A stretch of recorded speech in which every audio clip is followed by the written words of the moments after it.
प्रतीक मजुमदार है। मैं हैंडीमैन नामक एक प्रोडक्शन हाउस का फाउंडर प्रोड्यूसर हूँ और आज हम लोग जमा हुए हैं और आप सबका स्वागत है टू वाह क्या एनर्जी है ये कैंपेन जो गेल ने अभी अभी लॉन्च किया है। और इसी मौके पे हम लोग दिव्या जी जो हमारी लीड एक्टर हैं फॉर द सीरीज़, उनके साथ आपके सामने हैं। आप जैसा देख रहे हैं कि ये जो वाह क्या एनर्जी है, जैसा लोगो भी बना हुआ है, उसमें एक पाइपलाइन जा रही है।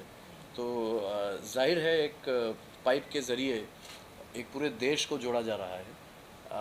इस पाइप से नेचुरल गैस लोगों तक पहुंच रहा है और GAIL is the leader in the manufacturing and distributing of natural gas. और नेचुरल गैस हमारे हमारे घरों में 3-4 तरीके से पहुंचती हैं, घरों में और फैक्ट्रीज़ में। एक होता है पाइप नेचुरल गैस, जो घर में किचन में खाना पकाने के लिए जो गैस हम लोग इस्तेमाल करते हैं वो बहुत सारे घरों में ऑलरेडी मौजूद हैं, बाकी घरों में पहुंच रहे हैं। तो पाइप नेचुरल गैस यानी पीएनजी एक प्रोडक्ट है। एक और प्रोडक्ट है पीएनजी का ही एक और वर्जन है जिसको बोलते हैं कमर्शियल पीएनजी, जिसको कहते हैं वो सीपीएनजी कहते हैं उसको। वो भी पाइपलाइन वाली गैस है, लेकिन वो शॉप्स और इस्टेब्लिशमेंट्स के लिए, शॉप्स के लिए, हॉस्पिटल्स के लिए, कमर्शियल इस्टेब्लिशमेंट्स के लिए, और ज़्यादा से ज़्यादा गैस जिनको ज़रूरत है उनके इस्तेमाल के लिए। और तीसरा प्रोडक्ट है इनका इंडस्ट्रियल पीएनजी, जो कि फैक्ट्रीज़ के लिए यूज़ होता है और वो बहुत बड़े पैमाने में वो सेटअप होता है। और बहुत सारी फैक्ट्रीज़ आज के डेट पे इंडिया में चल रही हैं नेचुरल गैस से, जो जिनके बारे में आपको पता चलेगा अभी कुछ ही देर में। एक और जो इनका प्रोडक्ट है और चौथा प्रोडक्ट है वो है सीएनजी, जिसको कंप्रेस्ड नेचुरल गैस कहा जाता है। सीएनजी के बारे में लोग ज़्यादा जानते हैं क्योंकि हमारे व्हीकल्स में सीएनजी चल रहा है for a long period of time. लेकिन ये सारे जो गैस हैं शायद बहुत कम लोग या ज़्यादा लोग नहीं जानते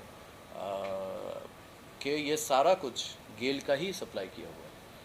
क्योंकि हमारे घरों में या सीएनजी जहाँ से आप लगवाते हैं या ओईएम्स जो गाड़ियों में सीएनजी लगाते हैं, वो गेल के सारे सब्सिडीरीज जैसे एमजीएल बॉम्बे में हो गया, आईजीएल दिल्ली में हो गया, उनके थ्रू गेल सप्लाई करती है। अभी इम्पॉर्टेंट ये हो गया था, आई थिंक ये कैंपेन का जो अब मैं आपको इंट्रोडक्शन दे रहा हूँ, वो ज़रूरत ये हो गई थी कि अब रिटेल में गेल अपने आप को कंज्यूमर्स के समक्ष रखे और सबको पता चले कि नेचुरल गैस ही एक वो फ्यूल है, यही एक वो एनर्जी है जिसको हम कह रहे हैं वाह क्या एनर्जी है, जो सबसे लीस्ट पोल्यूटिंग है, सबसे कन्वीनियंट है, सबसे अफोर्डेबल है। तो हमने इसके लिए एक कॉइन भी किया कि सेफ़, साफ़ और स्मार्ट। जो आप देखेंगे हमारी जो फिल्में हैं वो जब आप देखेंगे उनका आपको समझ में आएगा कि सेफ़ क्यों है, साफ़ क्यों है और स्मार्ट क्यों है। ऑल्सो सबसे किफ़ायती भी है। तो अगर आप कोई किसी भी आंकड़े में, किसी भी पैरामीटर में इसको आके, it is the best energy to use और ये फ्यूचर की एनर्जी है। ये मतलब प्रेजेंट की और फ्यूचर की एनर्जी है। इनफैक्ट आ गई है हमारे घरों में, हमारी गाड़ियों में चल रही है। और इसी को समझाने के लिए आई थिंक गेल ने हम लोगों को कमीशन किया कि ये कैसे हम क्रिएटिवली सबके सामने ला पाएँ। उसके लिए हमने सोचा कि एडवर्टाइजिंग जो एक माध्यम होता है, और आप विज्ञापनों के माध्यम से बहुत कुछ समझा सकते हैं, बट यहाँ पे ना बहुत सारी कहानियाँ थी। और हमने जब लोगों से बात की और समझ में आया कि कितनी कहानियाँ हैं और कितनी कहानियाँ हम कह सकते हैं, जिससे पता चलता है कि ये एनर्जी क्यों इतना इम्पॉर्टेंट है और क्यों अब उसे यूज़ करना चाहिए, अब हमें स्विच कर लेना चाहिए इस एनर्जी को यूज़ करने के लिए। उसके लिए हमें लगा कि छोटी छोटी ही सही लेकिन एपिसोडिक कहानियाँ अगर हम कहेंगे, आजकल लोग एपिसोड्स देखने में कंटिन्यूस अपने फ़ोन पे या कहीं पर वो देखते ही रहते हैं। कंटेंट का कंजम्पशन ऐसा है कि लोगों को अच्छा लगता है एपिसोड्स देखना और कैरेक्टर्स के साथ रिलेशनशिप कनेक्शन बनाना।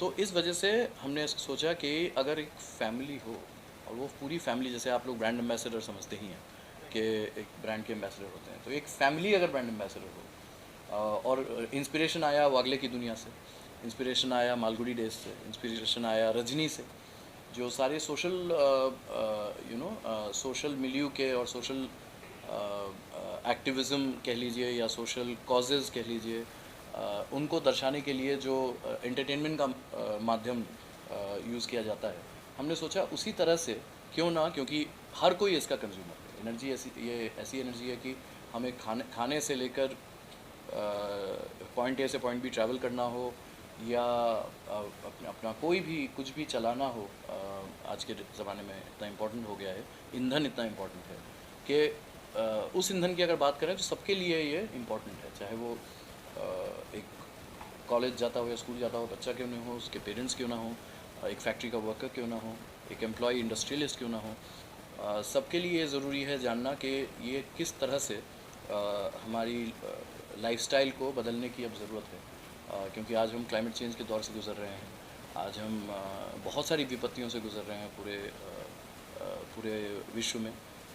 यही एक तरीका है जो बहुत ही अगर हम सुचारू तरह से इसको आगे बढ़ाएं और हम अडॉप्ट करें इसको एक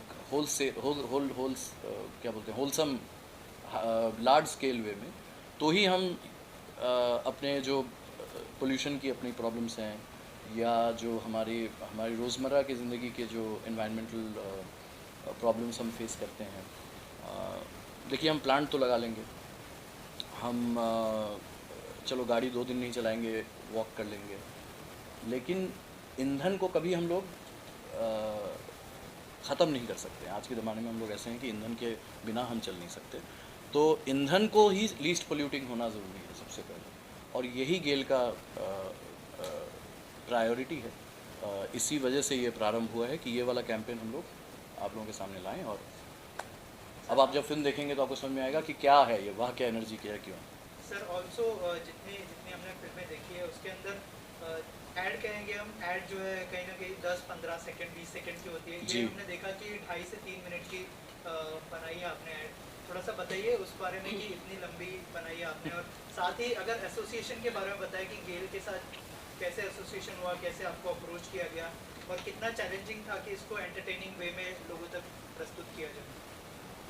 3 सवाल हैं, मैं एक एक करके जवाब। एक्चुअली 3 नहीं 5 से 6 मिनट के एपिसोड्स हैं तो यही मैंने आपको कहा कि एक्चुअली हमें कहानियाँ कहनी थी, और कहानियों के माध्यम से समझाना था कि ये प्रोडक्ट क्या है। सिर्फ प्रोडक्ट, अगर आप प्रोडक्ट के बारे में बात करना चाहें तो 1-1.5 मिनट काफ़ी होता है, लेकिन अगर आप किसी के मन में आपको बसना हो, अगर आप प्रोडक्ट ही क्यों ना हो, या कोई लव स्टोरी ही क्यों ना हो, या कोई कॉमेडी ही क्यों ना हो, अगर आपको किसी के मन में बसना है तो आपको वो मन में घर करने के लिए जितनी कहानी आपको कहनी पड़ेगी, जो कैरेक्टर्स को जो चीज़ें करनी पड़ेंगी, उसका वक्त आपको देना पड़ेगा। तो हमें लगा कि आज के कंटेंट के ज़माने में एक्चुअली एडवर्टाइजिंग और कंटेंट के बीच में वो लाइन जो है थोड़ी सी ब्लर हुई है, और उसका हमने एडवांटेज लिया। हमने गेल के लिए ही, आपने पूछा गेल ने कैसे अप्रोच किया, हमने गेल के लिए ही हवा बदले हस्सू, चंदन रॉय सान्याल जी के साथ, विक्रम कोचर, स्मिता तांबे के साथ एक मिनी सीरीज़ किया था बहुत पहले 2019 में, और वो भी ऐसे ही मिनी सीरीज़ टाइप का था, और उसका खैर एनवायरनमेंट और क्लाइमेट चेंज से ज़्यादा ताल्लुक़ था। इस बार जब हमें अप्रोच किया गया कि हम कुछ कर सकते हैं क्या, तो हमने कहा कि हम ऐसा ही कुछ करें कि कहानियाँ छोड़ जाएं लोगों के दिल में, तो वो याद करेंगे, वो कैरेक्टर्स याद करेंगे, जो मिसेस मिश्रा हैं उनको याद करेंगे, मिस्टर मिश्रा श्रीकांत जी हैं जिन्होंने बखूबी निभाया है, लव हैं जो वरुण का रोल कर रहे हैं, अहमद खान जी हैं जो दादाजी का रोल कर रहे हैं। तो ये सब कैरेक्टर्स आप जाने माने भी हैं और आपके चहेते भी हैं, तो ये कैरेक्टर्स के थ्रू से जब आप कहानियाँ बोलते हो तो वो रिटेंशन जो है कहानियों की वो बेटर होती है, ऐसा हमें लगता है। ऐसा देखा भी गया है, और इस तरह के कई शोज़ हैं, आप चाहे आप कोटा फैक्ट्री लीजिए, कोई they started with a brand, और उसके बाद वो दिलों में घर करने लगी, फिर सीज़न दर सीज़न चलता रहा। तो ऐसे ही हमारा भी प्रयास था कि छोटे पैमाने पर हम ये बड़ी बात कह सकें, और आई होप कि ये प्रयास सक्सेसफुल है। दिव्या मैम कैसे ऑन बोर्ड आए उस बारे में कुछ बताएं, और दिव्या मैम कैसा एक्सपीरियंस रहा इस साइड का, सर सबसे सर पहले आप बताएं पहले आप। दिव्या मैम हमेशा से ऑन बोर्ड थी यहाँ पे क्योंकि आपको अगर ये 3-4 कैरेक्टर्स दिखेंगे, बहुत मतलब टिपिकल कैरेक्टर्स हैं, लेकिन आजकल दिखते नहीं है कैरेक्टर्स, है ना। ये कैरेक्टर्स बहुत पहले 80s 90s में डीडी में हमें दिखते थे, आजकल ये नहीं दिखते हैं। आजकल बहुत सारे अच्छे कैरेक्टर्स दिखते हैं, बट ये टिपिकल कैरेक्टर्स, जैसे दिव्या मैम के लिए मेरा ब्रीफ मेरे दिमाग में और हमारी क्रिएटिव टीम के दिमाग में रजनी था, प्रिया तेंदुलकर जी जो जीती थी वो कैरेक्टर। तो एक एक क्वर्क, एक एक्सेंट्रिसिटी, एक मतलब अब इंडिपेंडेंस, हाउसवाइफ भी हैं, फाइनेंशियली इंडिपेंडेंट होने की भी कोशिश कर रही हैं, घर को भी संभाल रही हैं, बच्चे को भी संभाल रही हैं, थप्पड़ भी मार रही हैं। तो वो जो मतलब वो ऑल राउंड एक क्वालिटी थी ना, जो एक रजनी जैसे कैरेक्टर में था, वो हम ढूंढ रहे थे। वो तो हमारे लिए फर्स्ट और लास्ट चॉइस थी दिव्या, क्योंकि इनका थिएटर भी हम बहुत देख चुके हैं, हम इनका काम तो फिल्मों में देख ही चुके हैं। तो इनसे हम कांटेक्ट में इसलिए हैं। विनीत भैया हमारे बहुत करीबी मित्र एक्टर हैं जो विनीत कुमार जी, उनके ये दोस्त हैं, तो उनके थ्रू इनसे मुलाकात हुई और हमने इनको कहा कि आप स्क्रिप्ट पढ़िए। इनको स्क्रिप्ट अच्छी लगी तो kindly she came in to this campaign.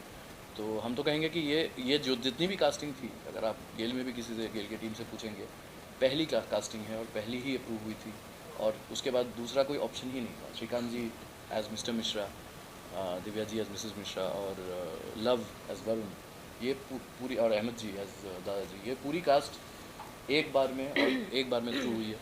और जो हमने स्क्रिप्ट में सोचा कि ये कैरेक्टर करेंगे, वो उन्होंने मतलब पर्दे पे वो ले आए। दिव्या मैम आपसे जानना चाहूँगा, जब आपको अप्रोच किया गया था कि इस तरह का किरदार निभाना है लेकिन सोशल वे में खुद को एक्सप्रेस करना है, कैसा एक्सपीरियंस रहा और क्या कुछ ब्रेक मिला था सर की तरफ से? हाँ, पहले तो मैं बोलूँ, इतना जो इन्होंने डिटेल में कास्टिंग के बारे में बोला उतना मुझे पता नहीं था, बट अच्छा हुआ मुझे पता चला अभी कि I was first and the last preference, और वो मेरे ख्याल से बहुत रेयर होता है किसी भी एक्टर की ज़िंदगी में। हमारे लिए भी रेयर होता है कि क्लाइंट भी और सब लोग एक मत हो किसी चीज़ में। हाँ, वो भी वरना you are one of the many choices. तो ये अच्छा एक एक्सपीरियंस तो बहुत अच्छा रहा मेरे लिए। और हाँ, जैसे आपने कहा कि एक सोशल मैसेज है, उसके थ्रू आपको अपना अभिनय एक्सप्रेस करना थ्रू अ शॉर्ट स्टोरी, तो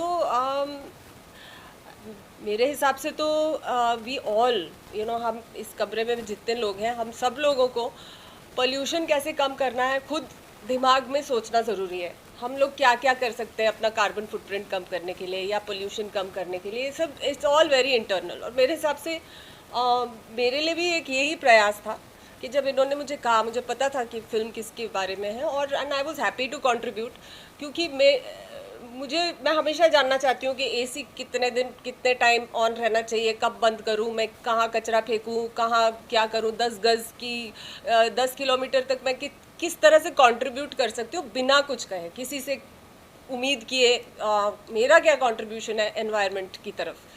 तो उसी तरह से मेरे पास एक स्किल सेट है अभिनय, और and I was very happy to contribute to that, क्योंकि अगर ये स्टोरी से इस कहानी से, ये जैसे उन्होंने कहा कि ये ब्रांड एम्बेसडर अगर है, तो इन ब्रांड एम्बेसडर्स की वजह से लोगों के घरों तक एक कुछ मैसेज पहुंच जाए और लोग हमको हमारी वजह से कुछ सोचने लगें, कुछ विचार करें, और खुद इस बात को कि पोल्यूशन कैसे कम करें, या गेल की तरफ से जो ये इनका जो अटेम्प्ट है कि हम सीएनजी और पीएनजी और दैट कंट्रीब्यूशन मेरे घर में तो है ही, पर सब लोग अगर बदलें इस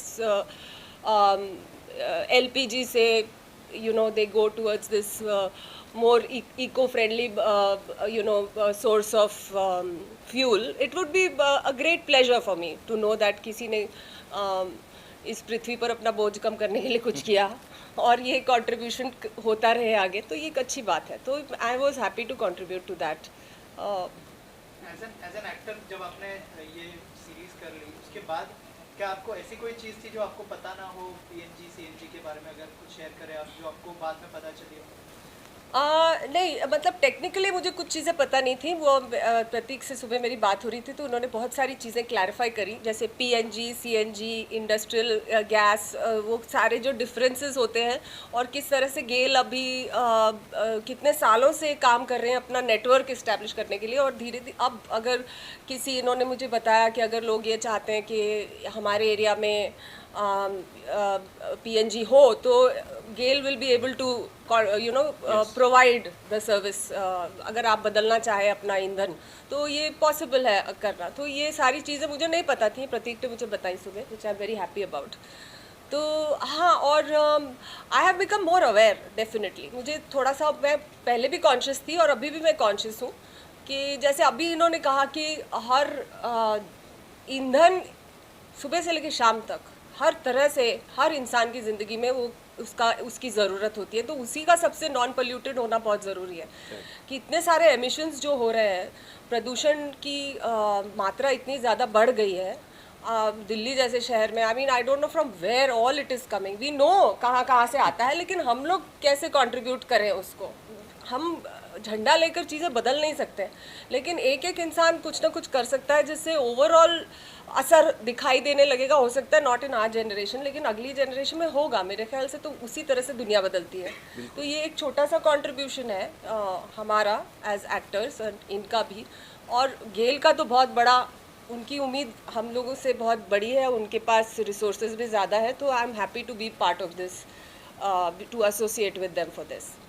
सर, कितना इम्पोर्टेंट है कि ये मैसेज लोगों तक पहुंचे ताकि जो नेक्स्ट जनरेशन है, जैसे मैम ने कहा, कि वो अवेयर हो इस चीज़ को लेकर। जी जी बिल्कुल। नेक्स्ट जनरेशन तो एक्चुअली नेक्स्ट जनरेशन काफ़ी कार्यरत है, एक्सपोज्ड है, अवेयर हैं। हमारे जनरेशन में थोड़ी सी त्रुटि हुई है कहीं कहीं शायद, कि हम ये समझ नहीं पाए कि ये कहाँ तक जाएगा। जब ये कहा जा रहा था कि पूरे विश्व का टेम्परेचर जब 1.5 डिग्री सेंटीग्रेड ज़्यादा बढ़ जाएगा तो ये इरिवर्सिबल हो जाएगा। इस क्लाइमेट चेंज के लिए आप पेरिस एग्रीमेंट साइन हुए हैं, पता नहीं क्या क्या हुआ है पेरिस एग्रीमेंट में।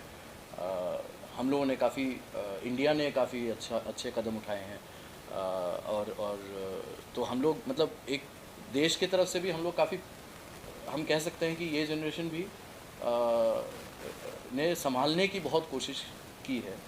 और इस कोशिश में ईंधन सबसे ऊपर आता है। ये समझना ज़रूरी है लोगों का कि अगर हम अपने ईंधन को कम यूज़ करें, जो ईंधन जिसकी वजह से कार्बन फुटप्रिंट बढ़ता है या कार्बन ज़्यादा एटमॉस्फेयर में निकलता है, उसको जलाना हम कम करें, तो इन एनी केस हम लोग पोल्यूशन को फाइट करने में कंट्रीब्यूट कर रहे हैं। बट अपार्ट फ्रॉम दैट, अगर वो ईंधन ही बहुत ज़्यादा पोल्यूटिंग ना हो, SPM इतनी मात्रा में ना फैला रही हो, कार्बन इतनी मात्रा में ना फैला रही हो, तो उस पर तो मतलब हमें सोचना भी नहीं चाहिए, इमीडिएटली शिफ्ट कर जाना चाहिए। सो ये कैंपेन वही जागरूक करने के लिए रखा गया कि, और वाह क्या एनर्जी है, ये भी कहता है कि ये एनर्जी एनवायरमेंटल कॉन्शियस लोगों के लिए बहुत ही अच्छी चीज़ है। तो आप जब किसी बच्चे को देखते हैं कूदते हुए, या कोई बूढ़ा आदमी मैराथन जो दौड़ रहा होता है, आप कहते हैं ना वाह क्या एनर्जी है। ये कैंपेन यही कह रहा है कि आप प्लीज़ उस एनर्जी को, जो इनोसेंट एक एनर्जी है, उसको सपोर्ट कीजिए, और जो पुराने एनर्जीज़ हैं जो आप अपने घरों में या गाड़ियों में यूज़ कर रहे हो, उससे शिफ्ट कीजिए। सर, आखिर में आपसे जानना चाहूँगा कि सोशल मीडिया बहुत बड़ा प्लेटफॉर्म है। आज के दिनों में लोग, हर कोई सोशल मीडिया पर है, और उसके थ्रू आप लोग भी पहुँचने वाले इस बिल को लेकर। क्या मैसेज देना चाहेंगे उनको? आप लोगों से अपील करना चाहूँगा कि कुछ अगर मैसेज देना चाहें आप। मैसेज तो मेरे साथ, मैंने ऑब्वियसली पहले भी कहा कि हम सबको ये सोचना है कि हम लोग किस तरह से अपने एनवायरनमेंट को पोल्यूट कर रहे हैं, और ये इंडिविजुअल कंट्रीब्यूशन हमको खुद सोचना है कि किस तरह से हम जागरूक हो सकते हैं, और कब हमको अपना लाइट ऑफ करनी चाहिए, कब AC बंद करना चाहिए, कब अपना फ्यूल बदलना चाहिए। हमको ये इसकी जानकारी होनी चाहिए। हमारे पास रिसोर्सेज हैं, जैसे गेल ने हमको ये एक सुविधा प्रदान की है, तो इस सुविधा के थ्रू हमको इस सुविधा से जुड़ना ज़रूरी है। आप, कोई ज़बरदस्ती नहीं कर सकता आपसे। तो आपको अगर अपनी ज़िंदगी में बदलाव लाने हैं, और क्योंकि आपके फ्यूचर जनरेशंस अच्छी ज़िंदगी जी पाएंगे, तो ये सारे हमको अपने आसपास देखना है कि कहाँ से हमको रिसोर्सेज मिल रहे हैं, कौन काम कर रहा है, क्या कोशिश में लगे हुए हैं, और उस कोशिश से हमको जुड़ना ज़रूरी है, और वो हर इंसान अपने लेवल पे खुद ही कर सकता है. तो I think we should all try and connect with that and clean our energy and clean our environment. Thank you so much. Thank you.